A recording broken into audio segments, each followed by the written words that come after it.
Hello friends, welcome to learn services. This is Ram Soni. Global hunger index 2023 की data आ चुके हैं और इस डेटा में भारत की रैंकिंग रही है 111वीं पोजीशन पे। 125 देशों में ये डेटा कलेक्ट किया गया है। याद रहे, पूरे दुनिया में इस समय 200 से अधिक देश हैं, लेकिन ये डेटा केवल 125 देशों के बीच में ही कलेक्ट किया गया है। उसी डेटा को पब्लिक किया गया है। नाउ यहां पर आपको समझना है, ग्लोबल हंगर इंडेक्स कुल 4 इंडिकेटर्स पे डिपेंड करता है और ये 4 इंडिकेटर्स कौन कौन से हैं उसके बारे में जानेंगे और साथ में कुछ कंट्रोवर्सीज भी रही हैं उसके बारे में भी जानेंगे, सरकार की तरफ से क्या कहा गया और सबसे इंपॉर्टेंट बात यह है कि आखिर हमसे ऐसी क्या गलती हो गई जिसके कारण हमारी ग्लोबल हंगर इंडेक्स में परफॉर्मेंस लगातार डाउन जा रही है।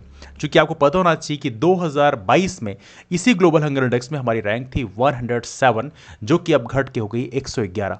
तो कहीं ना कहीं ये काफ़ी अलार्मिंग है। याद रहे, रैंकिंग जितनी खराब है मतलब उतनी देश की कंडीशन खराब है। तो आइए समझने का प्रयास करते हैं ग्लोबल हंगर इंडेक्स के बारे में। लेकिन इससे पहले, चूंकि कई सारे न्यूज़पेपर्स ने इसके बारे में दिखाया भी है, आप देख सकते हैं लिखा है India ranks 111th on global hunger index 2023। सरकार की तरफ से कुछ आरोप लगाए, उसके बारे में डिस्कस करेंगे। लेकिन उससे पहले जान लेते हैं इस इंडेक्स को जारी करने वाली एजेंसी कौन सी है। तो ये पहली बात याद रखिएगा, ये एक एनुअल रिपोर्ट है, हर साल जारी किया आता है और इसमें पूरी दुनिया का डेटा कलेक्ट किया आता है और ये करता है आयरिस एनजीओ है जिसका नाम है कंसर्न वर्ल्ड वाइड, और एक है जर्मन एनजीओ जिसका नाम है वेल्ट हंगर हेल्फे। ये दोनों एनजीओ मिलकर डेटा कलेक्ट करते हैं और इस डेटा को हर साल पब्लिश किया जाता है। अब देखिए, यहाँ पर एक बहुत ही महत्वपूर्ण पॉइंट ये है कि ग्लोबल हंगर इंडेक्स में भारत की रैंकिंग 111th है, लेकिन इसमें जो 4 इंडिकेटर्स हैं जिनको शामिल किया गया है, पहला है अंडर नरिशमेंट।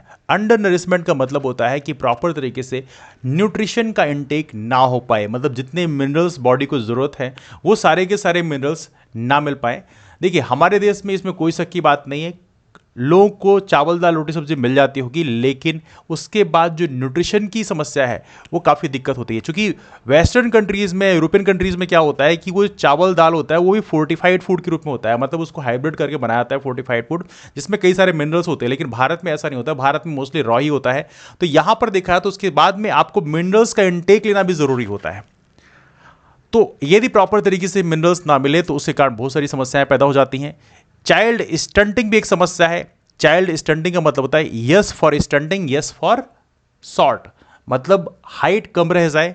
वेस्टिंग क्या होती है? वेस्टिंग का मतलब, वैसे तो कहते हैं दुबला पतला रहे आप हाइट के हिसाब से, लेकिन वेस्टिंग का मतलब आप कनेक्ट कर सकते हैं W for wasting, W for wait. यदि आपका वेट कम है तो भी वेस्टिंग को ही इंडिकेट करता है। और चौथा है चाइल्ड मोर्टलिटी।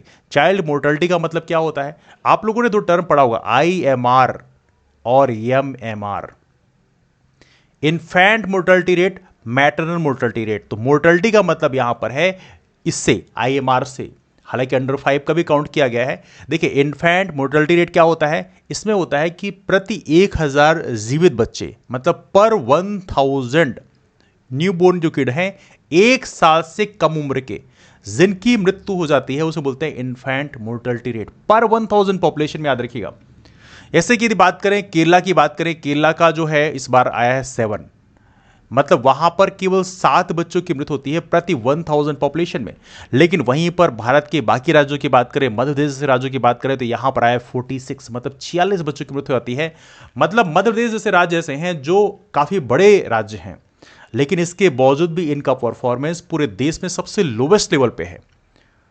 तो कमाल की बात यह है कि ऐसे बड़े राज्यों को जो है अपनी पॉलिसी में काफ़ी इंप्रूवमेंट करने की आवश्यकता है। लेकिन कई बार क्या होता है, जब ऐसे रिजल्ट्स आते हैं तो वहां पर हम उस रिजल्ट में इंप्रूवमेंट हम क्या कर सकते हैं उस पर सोचने के बजाय हम उस रिजल्ट को क्रिटिसाइज करना शुरू कर देते हैं। देखिए, गवर्नमेंट ने क्रिटिसिज्म भी क्या दिया है? गवर्नमेंट ने कहना यह है कि जो 3 इंडिकेटर्स हैं ये केवल और केवल जो ये ऑर्गेनाइजेशन एनजीओ हैं, इन्होंने सिर्फ बच्चों में कलेक्ट किया है, और बच्चों में कलेक्ट किया है तो ये पूरे देश की पॉपुलेशन को रिप्रेजेंट कैसे कर सकता है? लेकिन देखा जाए तो यदि बच्चों की कंडीशन इतनी खराब है तो आने वाले कल में वही बच्चे देश का पॉपुलेशन बनेंगे। तो सरकार का ये रीजन है कि भाई 3 इंडिकेटर्स में केवल बच्चों का डेटा कलेक्ट किया गया है, that is a very absurd reason, because ये सिर्फ ऐसा तो है नहीं कि सिर्फ इंडिया का कहा गया है, पूरी दुनिया कहा गया है। तो ऐसी कंडीशन में देखा जाए तो ये भी समझने वाली बात है कि यदि हमारे देश से बच्चों कंडीशन ऐसी है, मतलब हमारा फ्यूचर कैसा है ये हम लोग प्रेडिक्ट कर सकते हैं। और यहां पर देखा है तो डेटा जो है 2015 से ग्लोबल हंगर इंडेक्स में हमारा परफॉर्मेंस लगातार नीचे की ओर जा रहा है। एक और चीज सरकार के द्वारा कहा गया है कि जो सर्वे है वो कुछ लिमिटेड पॉपुलेशन पे ही कलेक्ट किया गया। देखो, सैंपलिंग पूरे पॉपुलेशन पे कलेक्ट नहीं किया सकता, दैट्स नॉट इवन पॉसिबल। और आपको बता के भी नहीं किया था कि आपको बता दिया जाए कि हाँ इन पॉइंट्स पे हम लोग सैंपल कलेक्ट करेंगे, बिकॉज यदि ऐसा होगा तो फिर वो भी समस्या पैदा हो जाएगी, आप उसको मैनिपुलेट कर सकते हो। तो हमेशा हिडन फॉर्म में ही डेटा कलेक्ट किए आते हैं। This is very very important. Now यदि हम बात करें टर्म्स की बात करें, स्टंटिंग क्या होता है, स्टंटिंग को बता चुका हूं मैं ऑलरेडी, लेकिन फिर भी देख लीजिएगा। यदि आपकी हाइट कम रहेगी आपकी एज के हिसाब से। वेस्टिंग में क्या होता है, यदि आप बहुत दुबले पतले हैं आपकी हाइट के हिसाब से। ओवरवेट पे तो आप जानते ही हैं प्रॉपर तरीके से, आपकी वेट बहुत ज़्यादा बढ़ गया आपकी हाइट के हिसाब से, तो ये चीज़ें स्टंटिंग, वेस्टिंग और ओवर वेट को रिप्रेजेंट करती है। और ये सारी चीज़ें मेल न्यूट्रिशन के कारण ही होती है।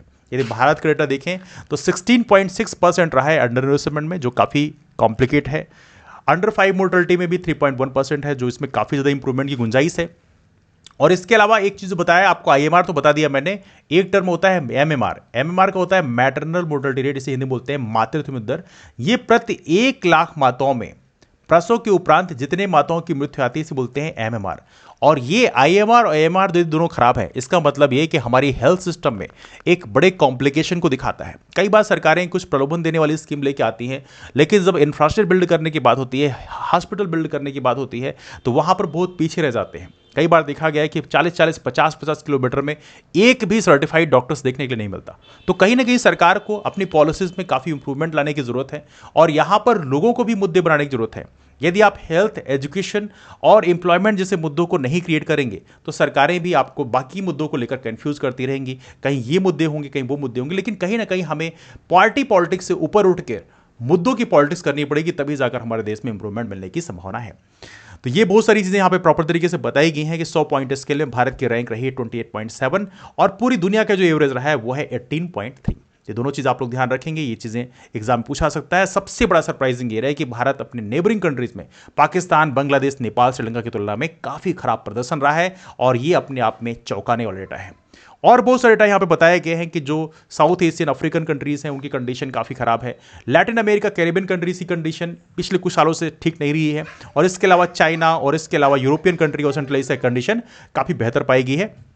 इस मैप के हिसाब से आप देख सकते हैं ये सेंट्रल एशिया का रीजन है जहाँ की कंडीशन ठीक पाई गई है। इसके अलावा जो सहारन रीजन, ये रीजन है, इसकी कंडीशन काफ़ी खराब रही है।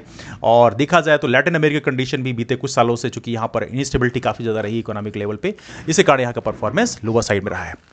गिरा डिस्कशन हमारे इस टॉपिक में। यदि आपके ओपिनियन जो भी है आप नीचे कमेंट करके जरूर बताएं। आपको क्या लगता है कि ग्लोबल हंगर इंडेक्स को बेहतर करने के लिए हमारी सरकार क्या प्रयास कर सकती है? आपने ओपिनियन जरूर डिस्कस करें। मुलाकात करते हैं फिर, तब तक के लिए bye bye, take care, have a wonderful day, keep moving forward and take care.